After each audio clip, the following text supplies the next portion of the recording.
êtes sur Tutili Africa, mesdames et messieurs, bonjour et bienvenue dans Gatingo. Le président en exercice de la CEDEAO, le Guinéen Umaro Sissoko Embalo, a accordé une interview exclusive aux confrères de Foyou Media Africa après la libération des 49 Ivoiriens condamnés à Bamako, puis graciés par le président Assimi Goïta. Le dirigeant bisso-guinéen a exprimé sa satisfaction tout en rappelant les efforts fournis par la CEDEAO afin de trouver un dénouement heureux à l'incident qui a plombé pendant plusieurs mois les relations entre les peuples frères du Mali et de la Côte d'Ivoire. Dans ces développements, Umaro Sissoko Embalo n'a pas caché sa gêne face à la détermination des autorités maliennes de ne pas perturber l'action judiciaire enclenchée contre les 49 Ivoiriens. Il a donné l'exemple de son pays où il a instruit la justice de libérer un ancien Premier ministre après avoir reçu les coups de fil des présidents Alassane Ouattara, Macky Sall et Bouhari. D'après le président Embalo, on ne dit pas non aux aînés. Nous sommes en Afrique et j'ai beaucoup de considération pour les aînés. C'est l'éducation que j'ai reçue. Je l'ai libérée, a-t-il déclaré. Pour faire pression sur les autorités maliennes, Umaro Sissoko Embalo confie avoir saisi le président russe Vladimir Poutine. On avait même désigné 3 chefs d'État, compris fort, et le président de la Gambie sont déplacés jusqu'à là-bas. Bouhari a envoyé son ministre des Affaires étrangères. Et moi, personnellement, j'ai parlé au président de l'Algérie pour s'impliquer. J'ai demandé Poutine. Et c'est pour cela que le président Ouattara a dit que j'ai mobilisé quasiment le monde entier. J'étais avec Poutine. Comme ils sont des alliés, j'ai dit Poutine, il faut parler et raisonner, mes jeunes frères. Et le président de l'Algérie aussi, le même.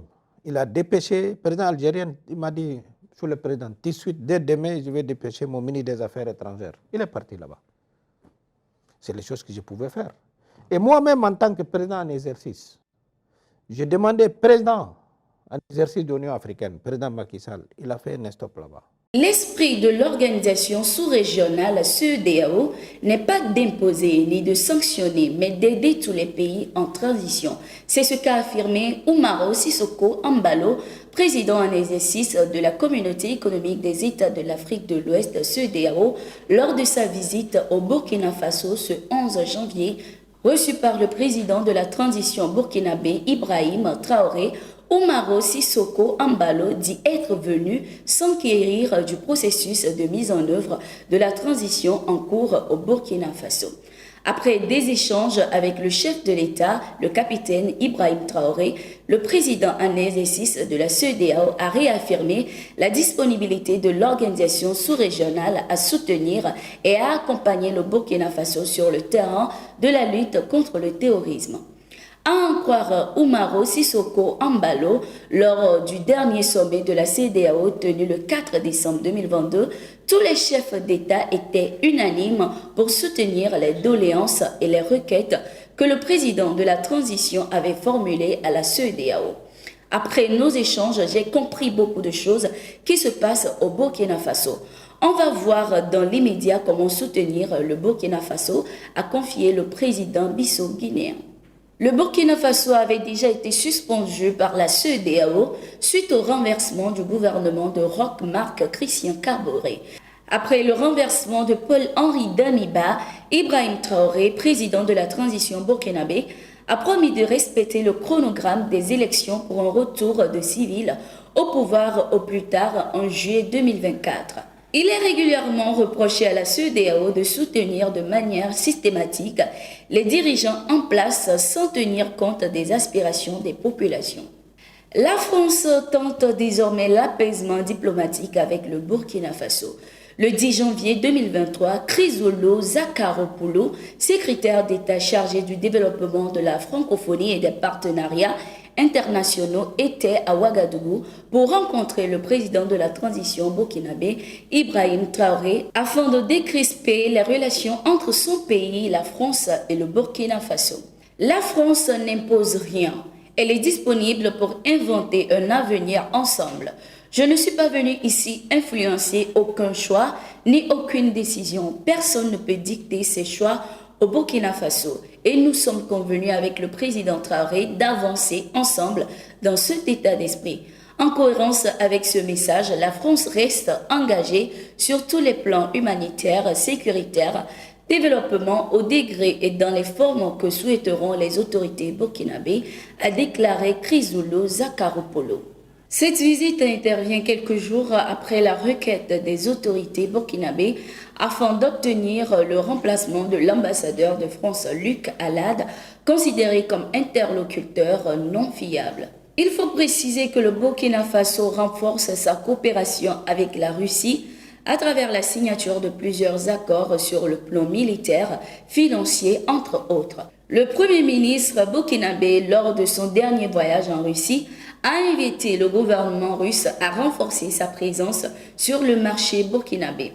Le ministre russe de la Défense, Sergueï Shoïgou, a d'ailleurs déclaré que le Burkina Faso est un partenaire prometteur avec qui la Russie restera engagée, notamment dans le domaine de la lutte contre le terrorisme. Suspension des travaux du nouvel aéroport de Ouagadougou au Burkina Faso. Une décision qui intervient après l'effondrement d'un bâtiment sur le chantier le 30 décembre 2022 qui a entraîné la mort de 7 personnes. L'annonce a été faite par le président de la transition Ibrahim Traoré qui suspendait la convention signée par l'État burkinabé sous le régime déchu du président Roch Kaboré avec le groupe français Mirindia EMP pour la gestion du futur aéroport international de Ouagadougou. Cette convention avait fait couler beaucoup d'encre et de salive au sein de l'opinion publique. Le collectif des syndicats de l'aéronautique burkinabé avait plusieurs fois dénoncé cette convention de concession et avait exigé l'annulation. Selon les termes de cet accord, le groupe français devait exploiter l'aéroport sur une période de 30 ans. Le président de la transition au Burkina Faso veut que les textes liant l'État aux constructeurs et futurs opérateurs du nouvel aéroport de Ouagadougou soient relus. Ce nouvel aéroport devait remplacer l'actuel aéroport international de Ouagadougou construit dans les années 1960 et situé dans le centre-ville. Le coût d'investissement de ce projet est de plus de 220 millions d'euros. Modibo Dolé, c'est le nom d'un jeune élève officier du centre d'instruction Boubacar Sadassi de Koulikoro au Mali qui est mort ce 6 janvier 2023 des suites de psychose hallucinatoire. Il était admis au centre le 3 décembre 2022 à l'âge de 24 ans. Selon les informations, le corps du jeune élève portait de graves blessures. Une situation qui paraît assez confuse pour les parents qui s'interrogent comment un ancien toxicomane peut-il être recruté dans un concours aussi stratégique que l'école militaire interarmée, surtout dans les circonstances actuelles de crise sécuritaire profonde que vit le Mali et pendant que les plus hautes autorités de la transition déploient d'énormes efforts à travers la refondation de l'État pour mettre l'homme qu'il faut à la place qu'il faut. Ou tout simplement cette thèse de psychose hallucinatoire est juste une diversion pour brouiller la piste de torture qu'on inflige aux jeunes recrues souvent par haine. La famille du jeune a porté plainte au tribunal afin que la lumière soit faite sur ce drame. Merci d'être resté avec nous, c'est la fin de ce numéro de Gatingo. N'hésitez pas à vous abonner à nos pages Facebook, YouTube, Instagram et Twitter.